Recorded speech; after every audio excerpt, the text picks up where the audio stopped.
All right, Jesse on fire. Let's rock, son. A live stream Friday afternoon. We're going to do this thing big. We're going to talk about James Krause, the details that came out about his investigation, which, as I alluded to in the title, it changes my opinion on this drastically. Drastically. And what's, and I'll wait till everybody gets on, but what's crazy about it is basically everything that I had heard was factually accurate. And yet one minor detail paints it completely different for me. And I'll talk about what that is. And I feel for James Krause, man. I really do. But anyway, we'll talk about that. And then I'm also going to tell you guys a hilarious story. You know what? Actually, while we're letting people get on for James Krause, I'll tell you that story right now, just because it's just funny, man. It is objectively a funny story. So, most people know I train jiu-jitsu a lot. I probably average, I don't know, on average, probably like 5.5 sessions a week, sometimes as many as 8, depending on how much. Anyway, but it's neither here nor there. But I've always found that early in the week, for whatever reason, like I do a couple, like I always thought that, so I do a couple rounds and I'd be exhausted, right? And then later in the week, my endurance is tremendously better. And I thought I hypothesized, I'm like, it must be that after I take the day off on Sunday, I just come back kind of spazzy and I'm rolling harder and I'm just not being efficient with my energy. So what I learned today is that Viagra is a vasodilator. Now, this is all going to sound like complete common sense, but I had never put this together. Okay. So Viagra is a vasodilator, which means it opens your blood vessels, which helps incredibly with endurance. And generally at least once a weekend, I'll take Viagra and Gabrielle and I will get after it. And so on Mondays and Tuesdays, I was having a rebound effect from Viagra and my blood vessels were constricting. That's why I was getting exhausted. And I never could figure it out. Literally, I'm talking like for the last 8 months, I was like, I don't get it, man. It's like, I just could never put it together. And then today I figured it out and I literally fucking burst out laughing. And here's the other thing that's funny about that. Remember how Conor McGregor used to, when he would weigh in, like he'd do the weigh-ins and he'd have and then like in his underwear is just like a raging hard. I'm saying, dude, the Viagra, the dick pills are an objective performance enhancer for athletics. It's so funny, man. Anyway, so, okay, we got 3 minutes in. I am going to tell you guys what I think here. Okay, so I don't know if you guys are up to speed on like the most recent information that just came out, yesterday. I believe came out yesterday. But the main takeaway is, well, let me rewind. So what I had heard and I had shared on the channel, which then no one else talked about, and so I felt really weird about it. But like I said on the channel, I was like, what he was doing and what all the insiders know about, and for some reason are not saying, is that he was running a thing where he basically built out like a network marketing style operation where he was recruiting people who would themselves recruit people to bet with him, right? So like, it's like, dude, and he was financially incentivizing people underneath him, right? So like, as an example, Jeff Molina, right? So like he goes to Jeff Molina. He's like, look, we're running a sports. If they bet with me, I'll kick you. I don't know exactly what percentages were, but today it was 50% of their losses. Right. And then that went on and on and on. And so the more people got recruited. So now he ends up running this really big operation because he's incentivized all these people to bet with him. Okay. Now that's what I had heard. That's what I said on the channel. And it was all factually accurate. Okay. But the information that came out yesterday that changes the entire thing for me is about who they were actually betting with. Okay. So when I had heard that story, I was under the impression that he was personally running or facilitating some kind of sport, like illegal sports book, right? Because factually, without what I'm about to tell you, that is exactly what it sounds like. It's like, okay, well, he's incentivizing people to go get players that will bet with him. What does that sound like? It sounds like he's running an illegal sports book himself, right? Or potentially has some kind of like, I don't know, some kind of shady backers, right? So what it turns out is that all of that was factually accurate. However, the operation behind him was not like some mob thing or any kind of like regular, like illegal sports. It was an overseas sports book online, which, if I'm remembering correctly, was Bet 365 or something like that. Bet 365 dot whatever. And so as soon as I heard that, I realized, like, oh my God, no wonder he was being so loose-lipped about this, dude. Like, no wonder he was being so loose. It's because, and this is why this whole thing now looks totally different to me. It's like, so these overseas sports books, they reach out to influencers, right? Like, how many channels have you heard advertise DraftKings? They're not international. They're the exception, though. But like, how many times have you heard? I'm pretty sure mybookie.ag, I think, is international. But Bet 365 specifically, that outfit reached out to me. They reached out to me and asked me if I wanted to, like, they basically reached out to me the way that any sponsor would. And the way that they structure their compensation, where, normally if I'm reading an ad, right? Like if I do an ad read on the channel, I'm getting paid a set amount, right? It's like, here, we'll pay you X, we'll pay you X for 3 spots this month. Here, here's the script and the details, and then they send you all the product, and then you try it, and then you can speak, like that's how that process goes. The sports book reached out to me, and they were like, so the way that we structure this with influencers is we don't pay anything on the front side, but when they use your promo code, anything, we split the losses 50-50 with you. And I was like, interesting. And I decided not to do it just because I don't know, like all my ad reads are done a certain way. It just sounded complicated. It wasn't, I'm like, how am I really going to be able to track what someone wins or loses? Anyway, so that's why I didn't do it. But the only reason I didn't do it is because of that. Like, it's not the way that I'm doing ads. It's not, it's going to be hard to track. It's going to be hard to validate. And so I asked them if they did just flat rate advertising. They're like, no, that's not how we do it. So in complete any other circumstance that was unrelated to the compensation structure, I would have gone on, I would have advertised their book after playing with them to make sure they're legit. I'd done my due diligence, and I would have gone on and I would have been promoting them. There was not one thing about the ethics of it that would have given me any pause about promoting them on the channel. And anybody who has a channel that's promoted MyBookie or DraftKings or any of these other sports books is in the same boat, right? Like, just because they're international doesn't mean that they're a shady operation. Like, these are like legitimate businesses. And what I didn't realize, which I'm sure Krause did not realize either, is that even though gambling on sports is so widely accepted now, like it's just like a part of the entire thing. People, like, they talk about the betting line on ESPN, on CBS, on everything as if it's legal. And the thing is, it's not fucking legal. It's not fucking legal.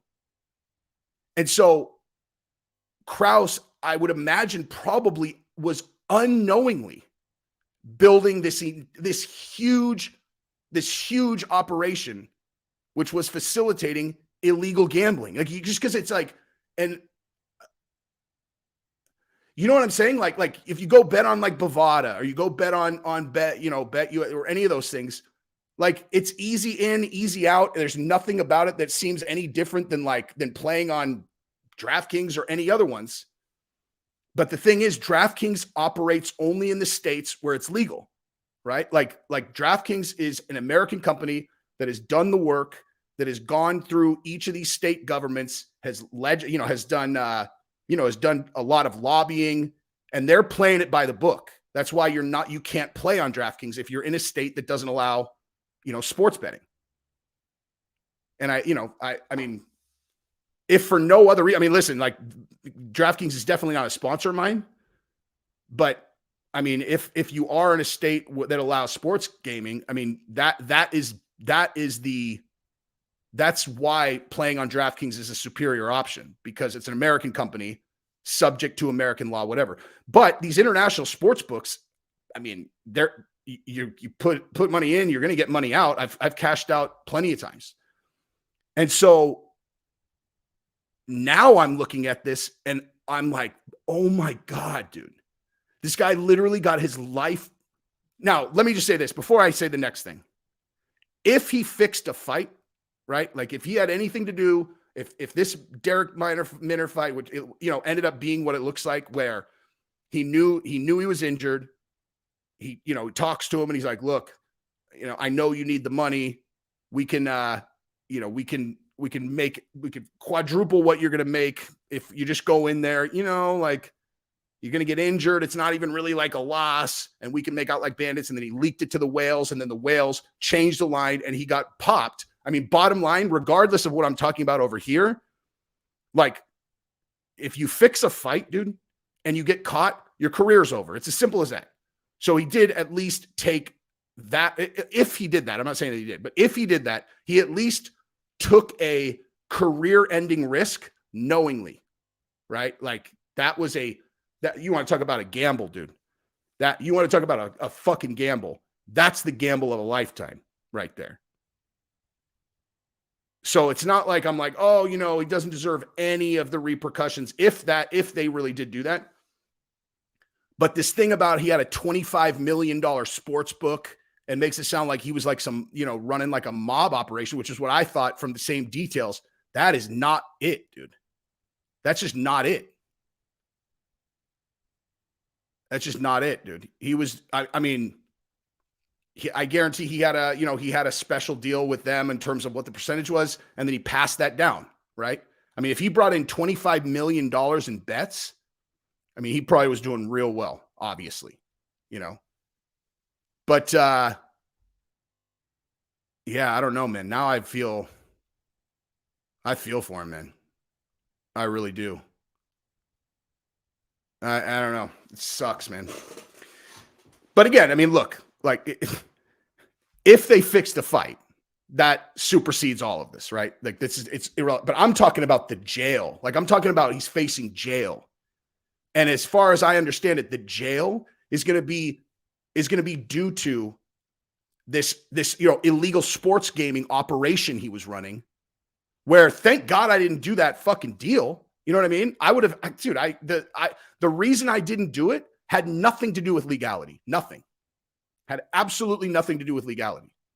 So theoretically, had I taken that deal and I started, promoting their site to my viewers, and then, I think it sounds like he had some kind of way of kind of like facilitating bets or something where it wasn't just like they were betting through the site. I'm not 100% sure about that. But that's an easy jump from like, if you have some really big players, you make sure that you know exactly what's going in and out. So you are the one who places the bets for them to make sure that the financials are right. You know what I mean? Because like I said, there's no way, like one of the things I was thinking about, like, how am I going to track what my players are winning or losing? But if you are the one who actually takes the money and then you run the bets through the site, then you know exactly what you're owed, But I still wouldn't have, I don't think of sports betting as illegal. Like, I don't think of sports betting as illegal. And I bet, I don't know. I mean, making as much money as he was just talking about it openly though. That's why I think that he probably was kind of where my head's at. Everybody talks about sports betting. You don't even remember that it's not legal, Yeah. Split the losses. That's how it works. So you recruit players. Cause look, like, how do you think a sports book makes money? You know what I mean? They make money because people who bet on sports lose money most of the time. Because even if they win, it's not like they just cash out. They take that and they just bump their bet up, and then eventually they lose it. I mean, I'm down for sure overall. I mean, I don't know about like my percentage of wins. I just know that I get in because I do it for fun. It's not like I'm like, oh man, if I win this bet, then blah, blah, blah. You know, if I put in $1,000 and I win some bets and I'm up at 2,700, it's not like I like cash out. You know what I mean? I just keep playing, which is exactly what they bank on. You know what I mean? But so if you recruit players, you're the one who brought that money to the sports book. And if they lose, then the sports book splits the losses with you. That's how it works. You know, I mean, I don't have any issue with that. You're not like, it's not like you're going on and saying like, hey, you should definitely go bet on sports, especially if you have a gambling problem. You're just letting them know that this is a sports book option. So you're the vehicle that brings them to the sports book. And then, yeah, I mean, you split the proceeds if they lose. I mean, dude, they can win. You know, obviously the sports book covers any wins that they have. Like if they go in and they win 10 grand, it's not like you owe any money. It's just if they lose, you split the losses. Anyway, all right. Sorry, Jake Chapman, $5. Thank you very much, dude. My best friend Kyle has his first fight coming up. He's a little nervous and could use some words of encouragement. Kyle, who and what's he fighting in? But bottom line, Kyle, just go in there and pretend you're in there on just tune it all out. Pretend that you're in the gym, except you're in the gym where it's like you're going, I mean, you know, you're actually going 100%. And here's the other thing. And this is what I try to think about. I don't know if he has a wife and kids, but in your mind, pretend like get to a place in your mind where the actual stakes of the fight are that you guys are in the fucking jungle and this person that's across the cage from you is trying to get to your wife and kids to fucking kill them. And so this whole thing, as you move, everywhere you move, pretend that your wife and kids are 10 yards behind you and he's trying to get through you to get to your wife and kids. Who's going to lose that fight, dude? Who's going to lose that fight? That's what I do in jits, if I remember. I actually put it into my calendar for my tournament on in I don't know, whatever, 2 weeks. So I'm like, I gotta remember to do that. And I put it in my calendar. Yeah, thank you for the super chat. MS, thank you. After watching your Esquire Network video on your entrepreneurial drive, I'm not surprised at all how fast you scaled up with these YouTube channels. Keep up the good. Thank you very much, man. You know what's crazy about that is, so in between where that show ended and when I started the YouTube channel, so much shit happened in my life that was bad that it's like, it's crazy. Dude, if that show gets on television, we are DraftKings. You know, my company would have been a direct competitor of DraftKings that was huge. And I knew that. And Esquire went out of business. So we didn't get the show on. So we sell the company. The company, I sell the company for $8.5 million, most of which is in stock. My end of that was a little over 2.7. So I'm a millionaire. Whee! Fast forward, 4 or 5 months, the company that acquired us got caught. The CEO had embezzled $30 to $40 million and moved it over to Dubai. So the stock went to zero. So I lost all but, to little less than 300K, right? So all that just gone, just like that. And then on the flip side of that, all of the debt owed by my company, which is it's not like every company has debt, which they had bought, I had personally guaranteed. And so I ended up owing more money through that than I had made in the thing. And so I had to file bankruptcy versus, lose everything. So I went from going to be worth $100 million or more to I have to sell the company. And now I only am going to come out of this thing, 2.7 or whatever. But I had also negotiated a really good salary at the new place. To never mind, that's gone, to, oh, never mind, now actually you have to file bankruptcy because you personally guaranteed this stuff. And the way it would have worked out is I could have sued them and I would have won, but all I would have had is a piece of paper that says oh yeah, they owe you that money, and they had no money. They're bankrupt. So it's so anyway, so that was the turn of events from that moment to there. And shit actually even got worse after that. But through that process where I would, like, when I was, had my soul ripped out, I would talk to all these people because I was trying to hustle and figure out what I was going to do. And so I was talking to like all these like big people. I was talking to Tim Draper, the venture capitalist. I talked to this guy who runs all, network programming at CNBC, trying to sell a show and all this. Like I was talking to all these big ass people, and they're like, listen, man, they're like, I've seen this before. Like and I'm telling you, you are going to succeed no matter what. And I remember hearing that and just being like, and just thinking like, if they had any idea, like they don't know what they're talking about. I'm like, they think that they think that they know me. They don't understand that I'm a fucking total failure. Like everything that I had has imploded. And I'm just going to succeed. How? Like what, how am I going to succeed? I have nowhere to go. I have no options, dude. Like I have no fucking options. And now in hindsight, it's like, well, I would have fucking beat myself up a lot less if I just trusted them, because they were right, obviously. But I just needed to know exactly what I was trying to do. That's the worst pain there is feeling like you have no options and not having, like, losing, like having this thing that is the most like this. It's like the goal is so massive in your life that it's a pillar that your entire life is built on. That's what that was like for me. It was like this pillar made of iron, and everything was held up by that. And when you take that away from someone who's had it, because most people will never have that. That's the thing, is like most people won't ever have something that big that matters to them that much. Anyway.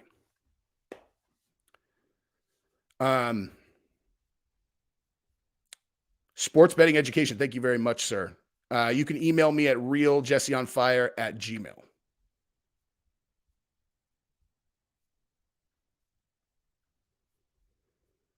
John, thank you very much, dude. Much appreciated, good sir. I didn't cash out because I couldn't. So the way that works sometimes is like, it's called, in this case, it's called piggybacking. So sometimes you just have a period of time that you can't sell. Cause like, think about like a, bigger company, right? Like this. So say a company that's worth $10 billion buys a company for $2 billion. And a lot of it is in stock. Like if all of the employees of the new company just sold their stock all at once, it'll crush the stock price of the big company. So it's not at all uncommon, if not like standard procedure, where there's a period after an acquisition before people can sell their stock. And ours was 6 months. So I couldn't sell any of it. And it happened before then. And then what's really crazy is that sounds like this dystopian nightmare but I actually know. I mean, just right off the bat, I can think of 2 other people that I know that this exact same thing happened to, where they got acquired and then something happened during the waiting period and their stock went to zero. Now, I don't think that that's like a coincidence. I think a lot of times bigger companies are in trouble, and so they will buy, a smaller company to try to kind of like navigate what they're doing, which is for sure what they were doing. But I didn't sell because I was in a really strong position. When we lost the show, like with the show, I had money lined up all over the place. Like the show gets put on TV and I had venture money ready to go. Like just, I would have immediately been able to do a $15 million round, which would have just gotten me going to where I'd raise a lot more. Cause dude, DraftKings and FanDuel had each raised like $350 million or something. Like they had each raised multiple 9 figures that year, just that year, not even including, I remember like DraftKings, I can't remember which was which, but one of them did a $250 million funding round. And the other one did like a 300 million one right behind it. And they were just spending it all on advertising. And that was the thing. I'm like, they can advertise all.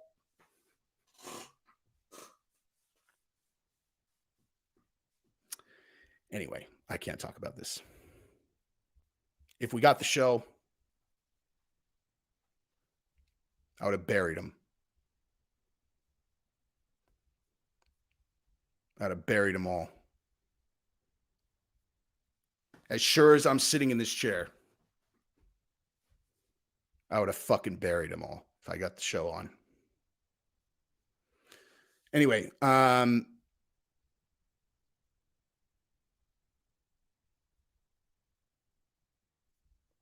this is an excellent question and an excellent day to ask. So the NFT project that I alluded to for a long time is a project that I'm doing with a couple, one extremely prominent Navy SEAL named Ed Byers, who's a Congressional Medal of Honor recipient. He's the Master Chief of SEAL Team 6. So just to put that into perspective, you have Navy SEALs who are all on a team. SEAL Team 6 is not like the other teams at all. Like it's a completely different ball game. These guys are, or at least, at the time that these guys were out, these guys are going on missions and killing bad guys every single day, every single night. Like each of these guys has knocked off hundreds of bad guys, and of the SEAL Team 6, which is the most alpha capable gangsters in the teams, Ed Byers was the fucking Master Chief of that group. Like he is one of the most impressive human beings I've ever interacted with, ever. He's like, I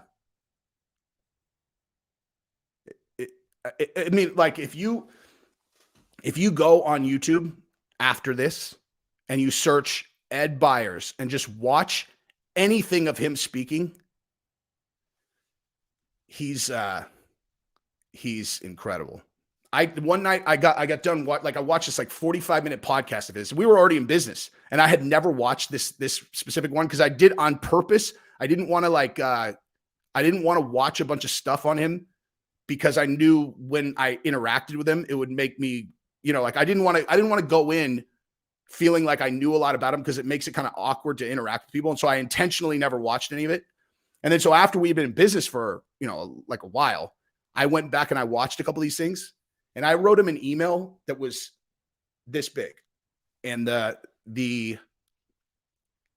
was trying to convince him to run for president. 100% serious, like absolutely 100% serious. Anyway, but so, and then my other business partner is Jeff Gum. He was like my original co-founder. He's a Navy SEAL also. And so we were going to do just like kind of like a standard NFT project. And then we had everything completely ready. And then right when we were about to launch is when the market crashed. And so thank God we didn't launch, dude. Thank God we didn't launch. If a couple things would have shook out a little bit different, like we're talking like just a delay on our 3D. We had like this incredible 3D commercial that's so sick, dude. But had we, had that come out just, had we gotten that maybe like a month earlier than we did, we probably would have launched. And what would have happened is we would have launched, we would have made a bunch of money, and then the market would have collapsed. And there was no saving any projects. You know what I mean? So like the market would have fallen apart. I would have marketed it to you guys. I would have very confidently marketed it to you guys and people would have bought them. And then the market would have collapsed. And it would have been like, I would have felt like I stole your guys' money. I'm so grateful we didn't fucking launch, man. Like that would have, dude, that would have been awful. But so what we're doing now, so, it was kind of like, okay, let's sit. We have a bunch of stuff that's going on around it. It's not just like NFTs, but I was like, all right, so we should just pump the brakes and wait for the market to start coming around. But now we're doing something very different where,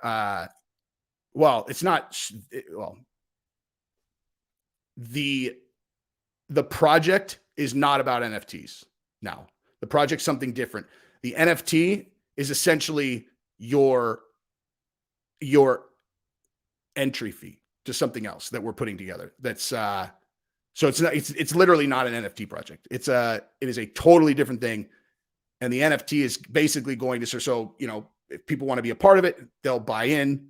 And the NFT itself is essentially just a vehicle where there will be a very limited amount of people that can do it. And then the NFT serves as a way that people can be a part of it and then they can sell their way out of it. And so they, Like we're going to make it to where it would be worth it even if you didn't get an NFT. And then, but with the NFT, it's an insurance policy for people to come in that they'll be able to, recoup their money or increase their money when they get out of there. This I agree. The pump and dump NFTs, that shit's not coming back, dude. APC, thank you very much, man. I really appreciate that. And been there since 5K. Thanks. That's early too, dude. Thank you. That's really early because because we started, because I had a decent following on TikTok, I got to kind of jump up to about, I don't know, maybe 3,000 just from driving people from TikTok over. Which, listen, dude, knowing what I know now about YouTube is a massive cheat code, dude. Like if people don't really like understand YouTube will not, well, I can tell you there's a million people that you could talk to that'll tell you how hard it is to build your first 1,000 subscribers on YouTube if you don't have some way to kind of cheat code your way there. It's super hard. I do think though, because I always pay really close attention to the YouTube suggested feed. And I'm pretty sure that YouTube has changed the algorithm recently where more people are getting an opportunity, because I get a lot, like I get suggested videos that have 51 views now. Like it's like, oh, this video has 51 views or this one has 110 views. And what that means is they're surfacing early stage channels to people to give them the opportunity, which is exactly why people talk about like, oh my God, Jesse's clickbaiting, blah, blah, blah. Dude, I can't stress this enough. I cannot stress this enough. If you're serious about building a channel, if you're serious, people ask me questions like, advice on this stuff all the time. I cannot stress this enough. If you want to succeed, you need to take any hindrance that you have about making your title and your thumbnail as grabby as possible, because you're going to have one chance to get like that person that had 51 views. If it was a grabby enough title and a grabby enough thumbnail, I would have clicked on it. And I'm no different than anyone else, right? Like nothing else should matter to you. Is get them to click on the video. And then once they're in, make sure that the video is good enough that regardless of anything, they're happy that they clicked on it. It's that simple. Anyway, Colombian Dagger, Pablo Escobar. Thank you very much. Congrats. Here's the 99K. Thanks for the content. Dude, welcome. When we're at 1 million, you're going to be like, dude, I was there at 99K.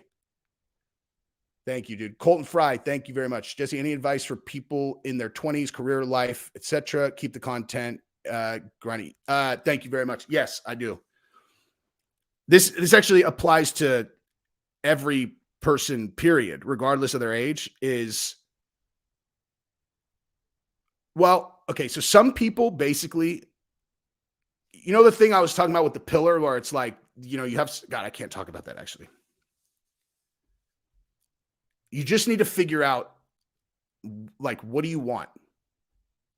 If you don't know what you want, it is impossible to have a successful outcome. Like if people are feeling kind of unsatisfied with their life and, like they look around, they're like, man, I don't, and this is generally in your 20s.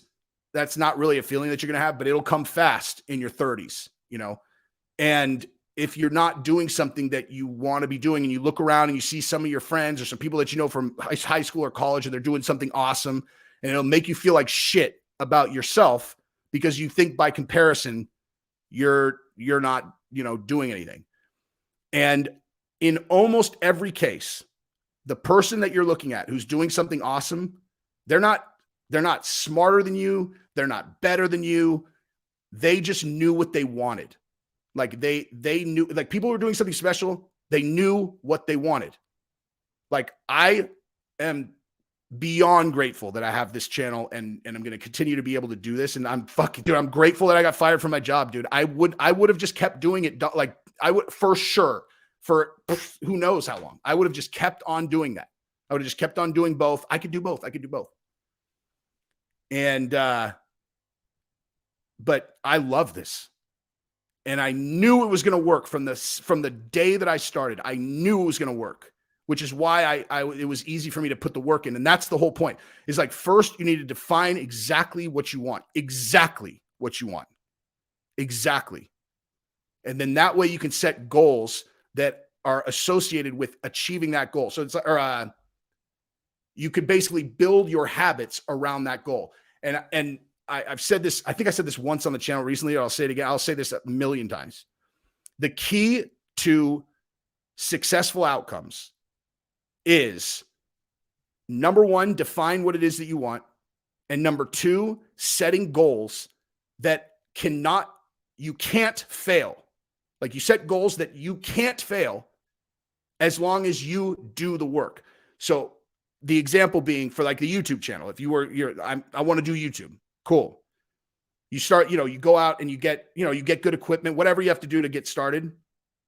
And from there, I would imagine most people would be like, okay, my goal is to get 1,000 subscribers inside of a year or something like that. I want to get to 1,000 subscribers inside the year. And that's the goal they'll set. And I'm talking 9 out of 10 people. That's what they'll do. Maybe more than that. What's your goal? I want to try to get to 1,000 subscribers inside of a year. Like, that sounds like common sense, right? Like, that's what people do. I want to get to 1,000 subscribers inside the year. Wrong. Fucking wrong. That's the wrong goal. You can't control that. There are many variables that you can't control there, which means you can fail and it's not your fault. Okay. The goal you set is, you go backwards and you go, so yeah, of course you want to get to 1,000 subscribers, whatever, but it's kind of a nebulous idea. And you go, what actions can I take that are going to drive a successful outcome? Like, what can I do that's going to lead to me being successful? So, like, as an example, as a salesperson, right? The salesperson is actually even better example. So you go to like some salesperson, they've got a, I don't know, whatever, $200,000 quota for the quarter. And you're like, what's your goal? And they're like, dude, honestly, this quarter, I want to do 250.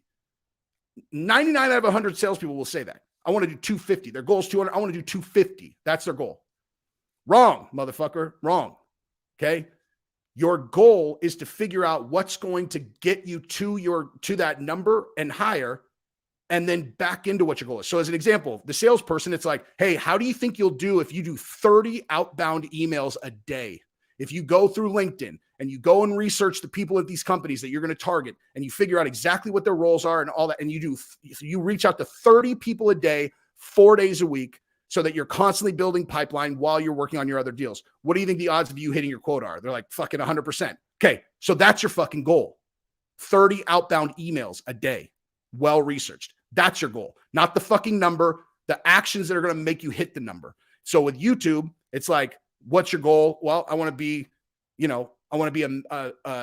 a mainstream, known by everybody in the UFC community YouTube channel. Cool. What's going to get you there? Consistency, whatever. So my goal is to do 7 videos a week for 2 years. That's what my goal is. 7 videos a week for 2 years. And also, you have to have a long view on everything. You're in your 20s. Believe me, if you think that when you're 40, you're not going to want the things that you want now, you're wrong. You're not going to be any different, dude. Like, you're not going to be any fucking different. Your life might be a little different. You will want those things. So what you do now matters. The reason when I started doing jiu-jitsu, that's exactly what got me there. Is I thought about it. I'm like, so when I'm in my late 40s, do you think it's going to be any less important to me that I would want it any less to be like a black belt in jiu-jitsu? Like, do you think that like that'll be any less cool?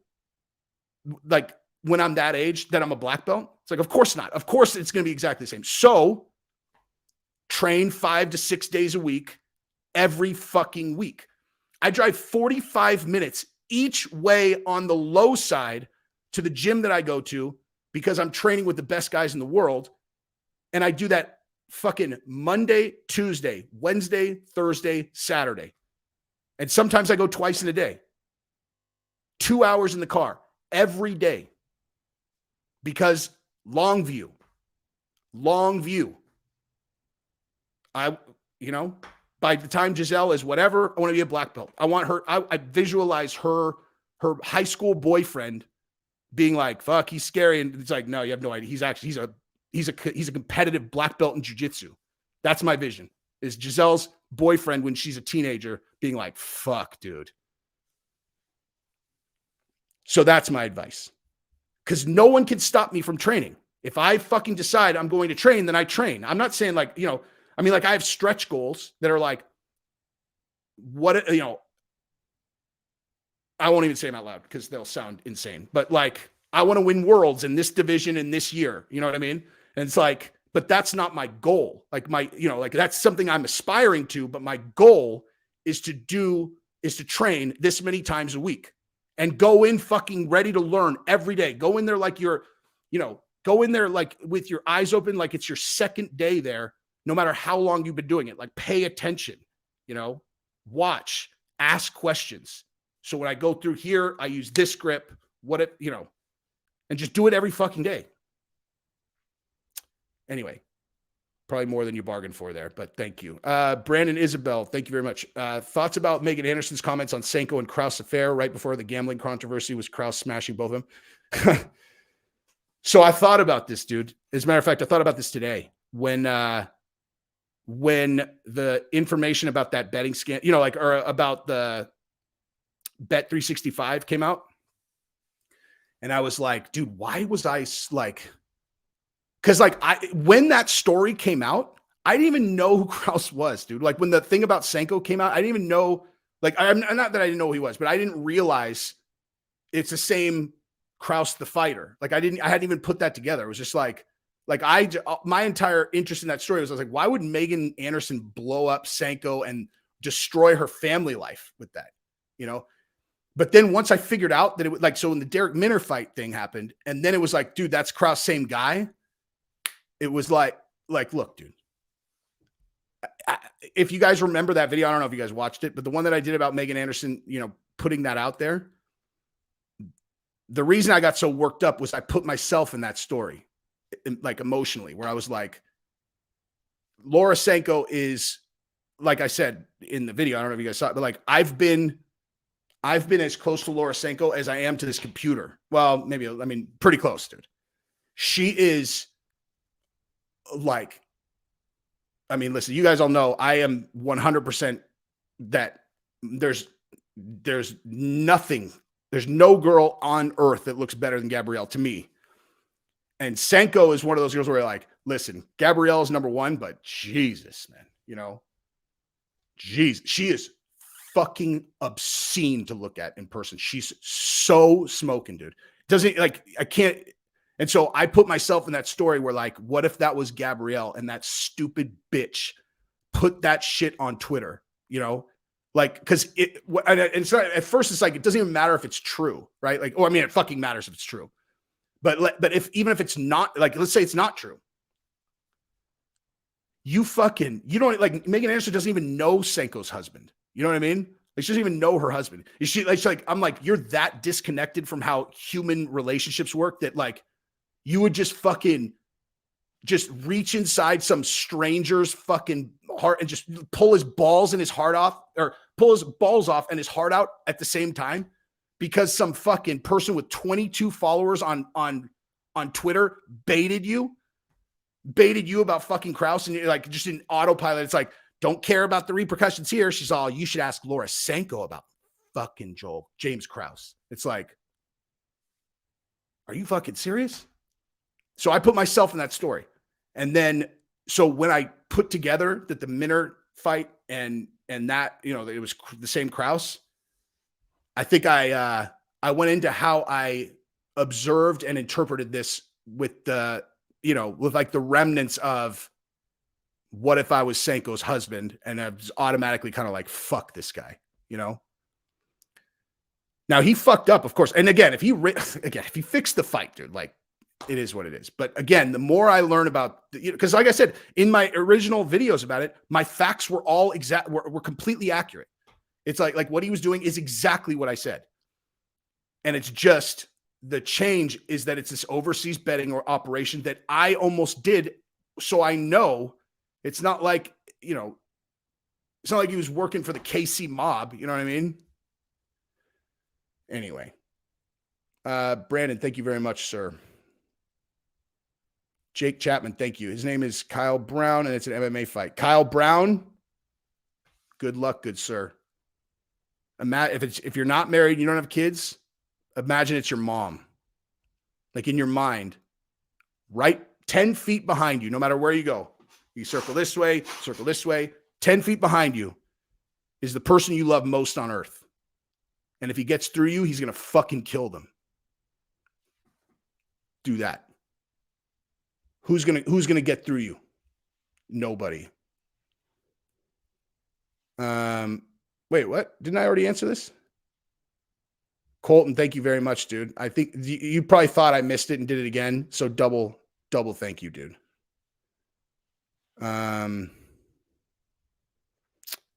Helmets, thank you very much. Chances is all an elaborate publicity stunt by Tate. No cuffs during the arrest with guns in the house. 0 chance. Absolutely 0 now. Because of the new information that is now out in like this in the article that I saw yesterday. So like I did the video yesterday. The thing is like, this is such a complicated case because it's like, do I think he did anything wrong? And do I think he might get convicted are two different things. Like, because now I just saw last night that like these messages got released.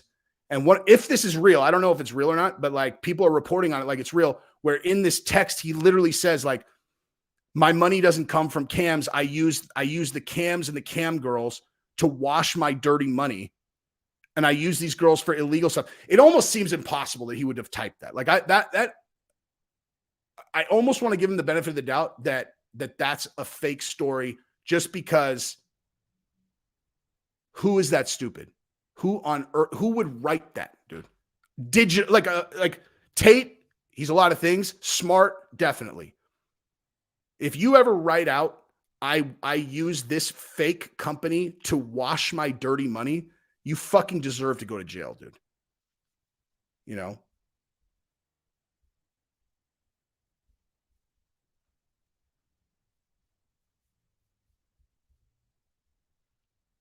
That's the first block I just put out in person. Some stupid asshole. If you've been watching this fucking stream, like I talked about the Krause story, and then he's covered the Krause story in about 4 minutes. The rest is just me. Is that how you guys interpret this story? Me fucking pouring my heart out, giving advice and shit? Have fun in the fucking netherworld, you little cocksucking fuck. Rolo, thank you very much. Do I have the full story of the Dan Hardy fallout with the UFC? What the hell happened? Dude, so I only know what I think most people know, which is that like he got into it with some female producer at ESPN and like yelled at her or something like that. I don't know. I mean, like it's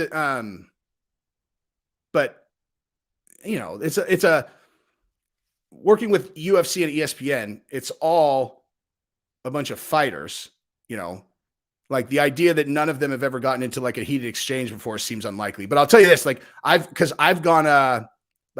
went out with like the whole ESPN crew from UFC Austin. So it was like oh my God, hang on. I can't remember her name and I don't want to describe her because I'll sound like an asshole.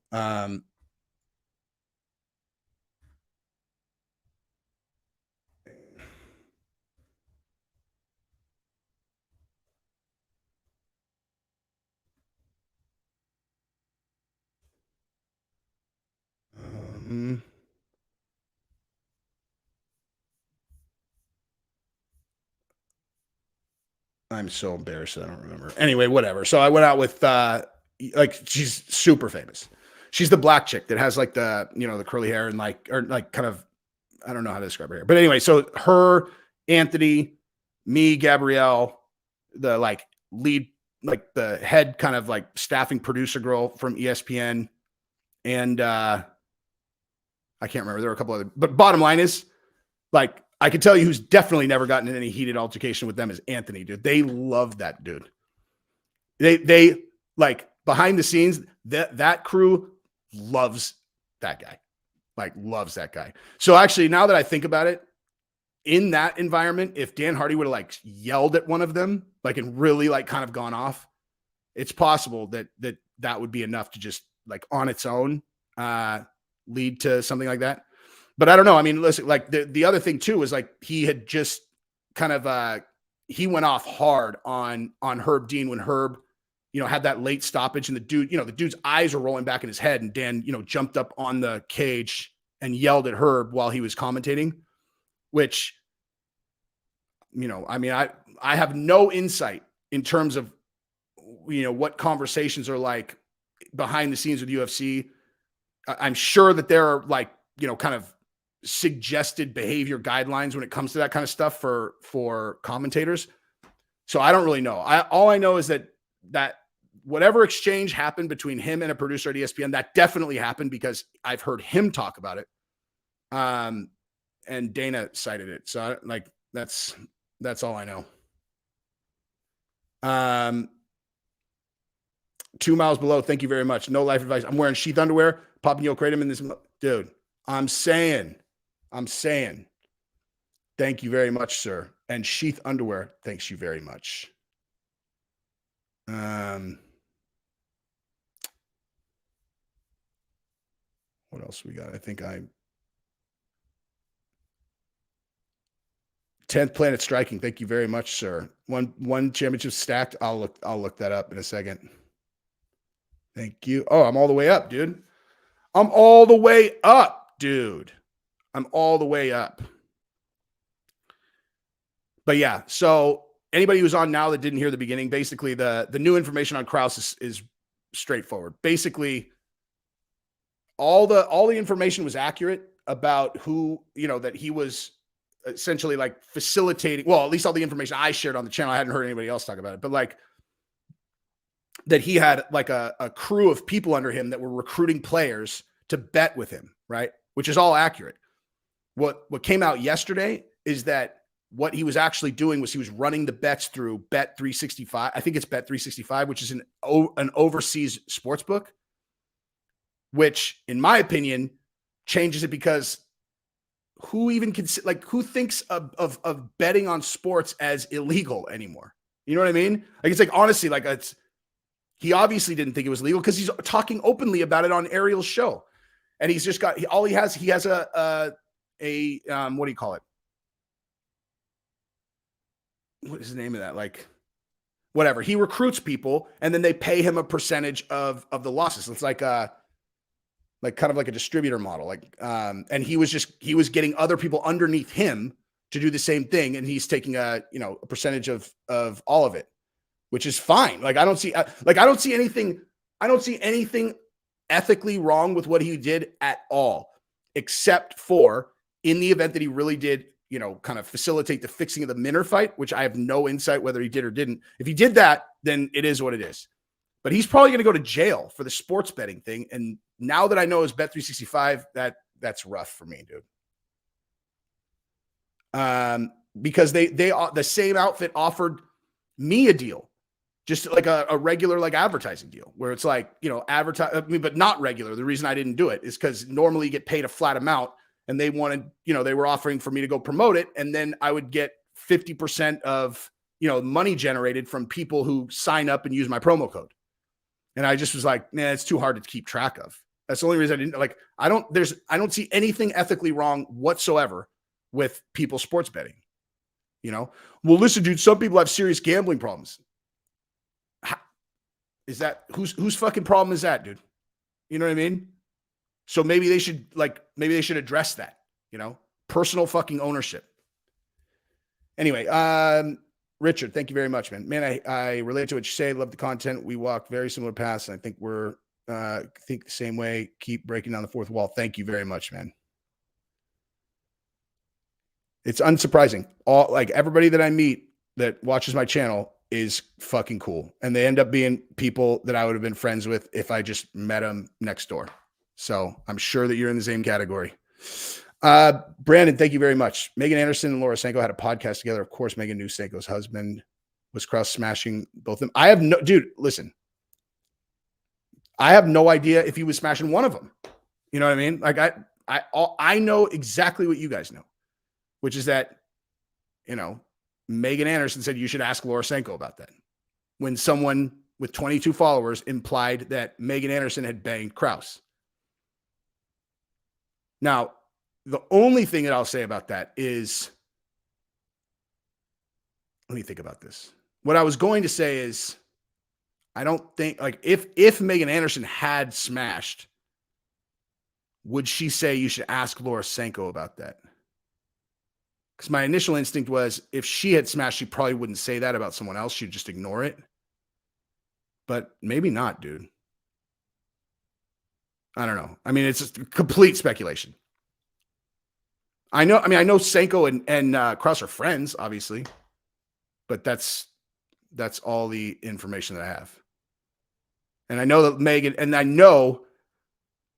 Anderson is completely in the wrong, no matter what. Even if it was true, dude, you can't like that, dude. What's a more delicate topic than some dude's wife fucking another guy?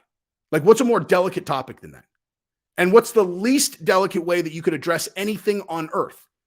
Put it on Twitter. They've got kids, dude. Married with kids. It's just so like it's just so transparent. It's like, why are you doing this? Like, people can do things that cause a lot of damage. And if you're like, okay, why'd you do it? And they have some kind of like reasonable reason for doing it, then you don't necessarily have to like whatever. But like, you know, oh, hey, why'd you do it? It's like, well, because I got upset that some, you know, no follower shithead said I fucked Krause. And you know what? I didn't.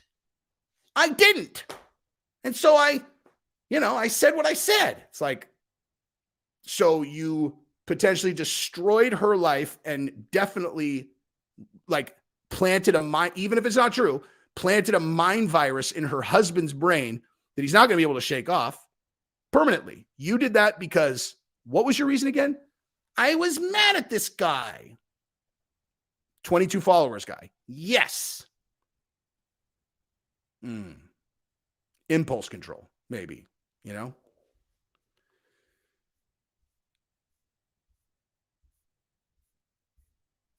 Dude, you know who got mad at me on Twitter yesterday? Well, I don't know about mad. It was Nate Marquardt, and I'll tell you exactly what happened. So I got a strike on Jesse on Everything, by the way,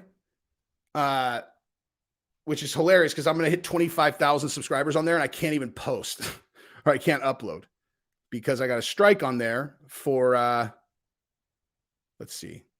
I need 33 more subscribers on Jesse on Everything to have 25,000. And I got a strike yesterday for medical misinformation on a video that I did weeks and weeks and weeks ago, where, in my opinion, I stated things that are objectively, you're able to go look them up, right? And now I understand why, like, on these channels, because, like, honestly, what I said, I'm like, I've heard exactly what I said a million times on Jimmy Dore's channel, on this guy's channel, on this. And I remembered afterwards that those guys always make a point to go, hey, YouTube will take my channel away if I don't state that, you know, safe and effective and, you know, reduces your likelihood or whatever. They always do that. And I forgot about that because I just said the things they said and I didn't, you know, do the like disclaimer on top. I still disputed it, but they immediately held it up. So I can't, anyway, it's not here nor there. I didn't say anything that was even controversial, really. They just, you know, in these facts strung together. Anyway, so Nate Marquardt put something on Twitter that was like, it was like something like, every time a person dies of a heart attack, all the anti-Vs are screaming about the jab, but anytime someone dies of the virus, they don't say anything. And I was like, so I was quick on the trigger because I had just gotten a strike and I was mad. And I just pointed out that, like, no, that's, you know, well, I mean, I don't know. I can't speak for anyone else. I can only speak for myself. And I'm not going to do that right now because I definitely don't want to get a strike on this channel. But my opinion was, I wasn't like super combative or anything, but I put it on Twitter and then he was like, dude, do you think I was talking to you? I'm like, I don't know. I guess not, now that you said it like that. Jeez.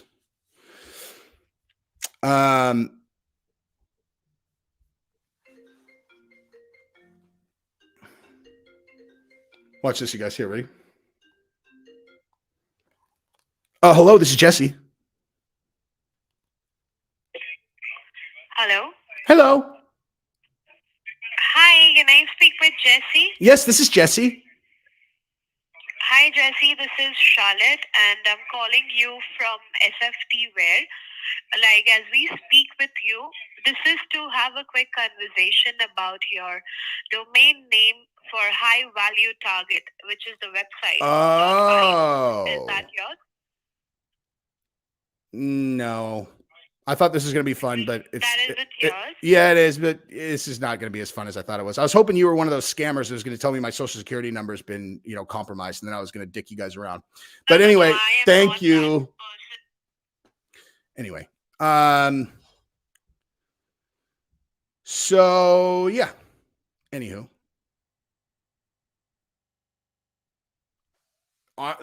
so I don't know who decides. I would guess that it got flagged by a person just because it had been up for so long. It had been up for so long. Dude, what else is going on? There was something else I was going to talk about. Oh, the Francis thing.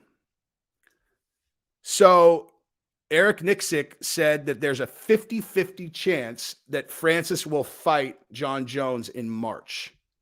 How fun would that be, dude? Like, because that's in 2 months. I mean, I don't know, 50-50 seems like a high, like that seems like an estimate that's on the high end just because we've been talking about this fight for so long. But that would be, can you imagine if like next week they were like, hey, March 15th, John Jones, Francis confirmed, signed. Let's do this. I would be so stoked, dude.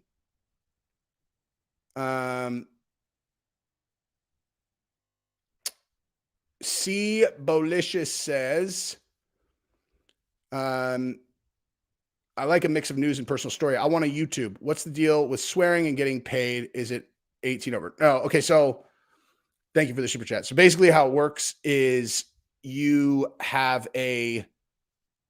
just have to be inside of the guidelines and you get paid. It's like, you can't swear in the first, if you say anything that's even remotely swear in the first 8 seconds, they automatically demonetize it. I always say, like, I always just don't swear at all the first minute. And then some of the guidelines are really kind of weird and open to interpretation. It's like, you can't have excessive, like swearing or whatever, and talking about things that are too graphic. And there's no, like, who decides what's excessive. I will say this. I mean, you guys know, I mean, I drop F-bombs all the time and my videos get demonetized. Sometimes not that much. Like usually, cause it tends to happen like after I've already posted like 7 videos since then. And so I don't really remember what's on the video. And so I'll be like, what? This one? I'll get pissed and then I'll watch it again. And I'm like, oh, well, I can see why they demonetized that one in some cases. And then in others, like, I had to fight like for so the most recent one that was like infuriating. I had a video that I did. About the get in the hole one, the one that I did get in the hole. And it had the fastest start for a video I've ever had. And it was like, oh my God, like this thing is going to the moon. And then after an hour and a half, they age restricted it, which was, there's nothing in that. I barely even swore at all. And so I immediately disputed it. And the video was 30 minutes long. And 7 minutes later, they're all, yeah, we manually reviewed it and we upheld it. I'm like, how could you have manually reviewed a 30-minute video in 7 minutes? So like I knew they didn't. So then I started reaching out and I went back and forth for like multiple days. And they sent me an explanation on the appeal. And it was like, because of graphic sexual content. I'm like, what? And I couldn't figure it out. And I went and looked, and at the end, it's just me talking. And then the thing of Chael talking. And at the end, there's one clip of a dude in a press conference with his shirt off. And so I thought the algorithm had caught this image of the dude with his shirt off and thought it was a girl. And so I was back and forth, blowing them up just because it got the fastest start of any video I'd ever done. And eventually, after talking to they told me it's because of the graphic, vulgar language at the end of the video. So, and normally, dude, if you get to the very end of a video, 30 minutes in, they're not breaking your balls, dude. It's like the only reason that, like, if someone gets that far in their video, like, you're good. And so that was very, very bizarre. I found out later it was right when they had changed the guidelines recently. But nonetheless, what they banged me for is because I was talking about Crosby, with the, like, put him in the hole and all that. And I'm talking like minute 29. And then how he pulled the knife. And I'm like, dude, he should try that with me. I'll take it from him and I'll F him with it. That's what I said. I'll take it. I'll take his knife and F him with it. And they said that was graphic sexual language. I'm like, it's a figure of speech, dude. Like, this isn't the movie Seven. It's a figure of speech. Anyway, so I kept going back and forth. And then eventually it got escalated to, like, whoever the competent people are. And they took it off. And from, like, so it was like 3 days. It was just dead flat growth. And right there went, whoosh, and went through the roof again. Ended up getting, like, I don't know, 185,000 views, just a lot for me. Rolo, thank you very much. Gary Tonin versus Khabib grappling. Who you got? Oh, fuck, I don't know. I can't imagine Khabib losing in a grappling match, but I mean, Gary Tonin is Gary Tonin. So, yeah, I don't know. Thank you for the super chat. Thomas Curina, thank you very much, sir. Thank you for everything you do. Much appreciated, my man.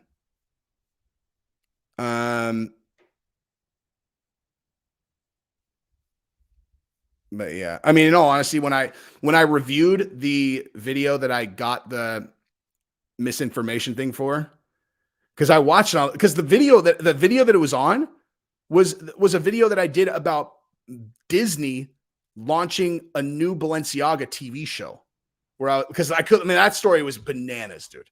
That, like, Disney Plus, which is it's all children's programming, and they're like, the first thing we're doing, it's not really children oriented, it's about, an insider look into the fashion industry. And the company they're doing it with is Balenciaga. I was like, you can't make this stuff up, dude. And so the first, like, 15 minutes is about that. And then I switched gears on the back half. And when I ended up watching it, I was like, ugh. Even though I could absolutely make an art, like, I can, each individual point, I for sure can go in and be like, there it is right there. That is exactly what I said. It's on the web. It's on the official whatever. But I knew, because I said, like, it's like, I can defend this one. I can defend this one. I can defend this one. I can defend this one. But putting them all together, I knew they were going to rule against me because it's so nebulous. It's like, it doesn't matter if you can defend all of it. Like, they'll take something that, like, they could have taken something I said out of context that was, like, clearly hyperbole and been like, see, you said that. It's like, that's a figure of speech, man. Anywho, Brandon, thank you very much. Is John Jones still a top UFC fighter? After watching him lose to Reyes and Santos, can't see him beating Francis Organ. Prime Jones is go. Dude, I was thinking about this today too, because I watched Anthony and Mike on Believe You Me, and like, and so Anthony was saying that he thinks that John Jones is going to, like, cruise to a decision, that he won't take chances, that he'll probably pretty easily, like, pick Francis apart and just not put himself in the firing lane. And I think, like, I thought about that. I'm like, first of all, if you only watched Francis's most recent fight against Gane, I could totally understand how in that fight he appears like a person who's going, that John Jones will just pick apart, right? Because that's exactly what Cyril Gane was doing. But the thing is, my opinion, you got to go back to the Stipe fight, because in the Cyril Gane fight, he had a torn MCL, like, straight up a torn MCL, like, torn. He had no business in that fight. So you have that factor, first off. But then the other thing too is like, dude, John has been out for so long. It's like, it feels to me impossible to know what's coming back. Now, I realize that Cejudo and Chael and these guys who have put eyes on John are like, dude, he's better now. Like, he's actually better than when he left. And that's totally possible. I have no way to, dispute that. But here's also the other reality, right? So the other reason why he might have taken this much time off is he's popped how many times for gear, okay? Which means he can't do it again, which means he has to really come off. Like, he had to really for real come off. And maybe he needed this time to like let his body, readjust to where he's not. Because, if you just come off gear and then you just like go fight, you're going to be at like, if you started here and you were supplementing up here, you're going to be down here, So maybe he part of it was he wanted to let his body even out. But bottom line is like, since like when people are like, oh, he didn't look as good in his last few fights. It's like, well, I mean, there's a possible reason why that would be, that wouldn't be any different now. But I think John Jones is the greatest fighter to ever live. I mean, without any competition, But how's he going to do against a prime Francis who's moving fast? It's just like, there's no way to know. Like, John is apparently 255 or something. Like, he's literally going to be fighting 50 pounds heavier than than any time you've ever seen him. How could we possibly predict what that's going to look like? You know what I mean? Like, exactly, the Francis that beat Stipe looked amazing, dude. And people who think that's not the case, I challenge you to go watch that fight again, dude.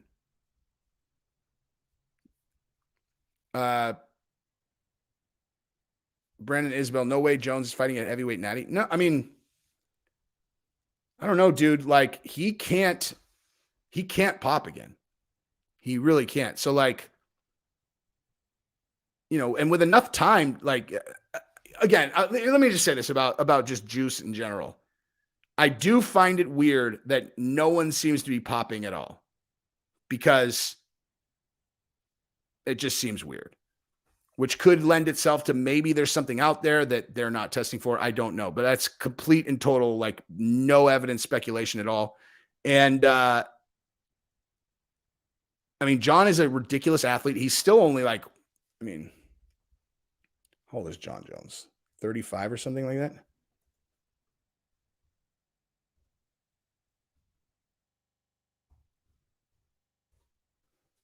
He's 35. So at 35, I mean, obviously he's a fighter, so he's taking more damage than if you had, but like, he's still solid for, in terms of like being at relatively like peak athleticism for another couple years,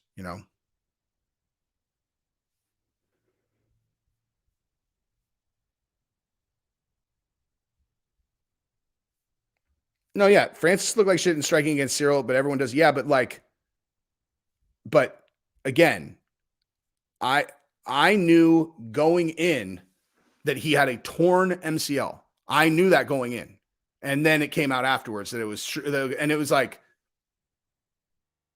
so he not only saw the UFC doctor, because that's the UFC doctor cleared him anyway, but he went to see the same doctor that repaired Kobe's ACL when it snapped. And that guy told him, he's like, he can't fight. Like, he can't fight. He has a torn MCL.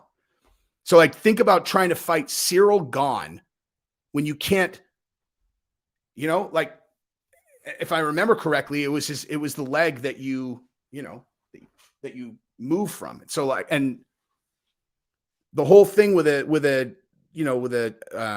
ligament is you can't do this, which is like exactly what you need to do to like throw an effective fast punch. And that's exactly what it looked like.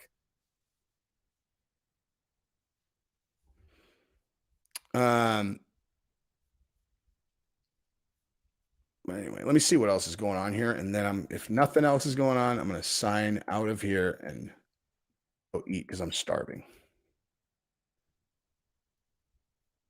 Leonard, UFC told me the fight's on with Kamaru Usman at UFC 286 in London. Nice. Artem ordered to pay Connor's legal fees after failing to secure a Twitter injunction. That sucks, but predictable. Jake Paul against Mike Perry. It's a good matchup, dude. That'll be exciting and fun to watch. Scott Coker welcomes Dylan Dennis back to Bellator and asks him, do you really want to fight? We'll see. Dude, when does Ryan Garcia and Gervonta Davis fight? When is that fight?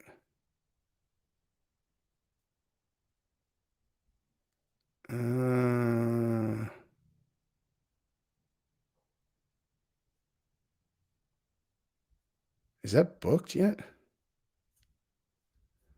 Whatever. Anyway, all right. I am. Oh, wait, hang on. Seabalicious, thank you very much, man. Great answer on YouTube swearing. Appreciate your time. That's why people stick around when the MMA news is over. Great insight, well spoken, selling. Thank you very much, my man. Much appreciated. And I am going to beat the street. I am starving. Unless anyone has anything before I go. All right. There we go. Brandon Isabel, thank you very much. John Bones doesn't have a natural heavyweight body. He should build the muscle on juice. So how he could, I mean, I would say that the evidence is working against that theory, given that he has two brothers in the NFL who probably both are on gear, but nonetheless, like John, if you're a fighter and you're focused on maintaining your weight all the time, that's like, I mean, yeah, that's just because he was hanging out at that weight doesn't mean that he doesn't have a heavyweight body. You know what I mean? But I did check out the UFC gambling problem video on MMA. That was a great video, man. That was a great video. All right. I am going to go eat. I am absolutely starving. And peace in the Middle East. If you guys are on Guru's stream later, he wants to stream, tell him I said to hit me up and I'll join, or I'll do one and he can come on. All right. Peace.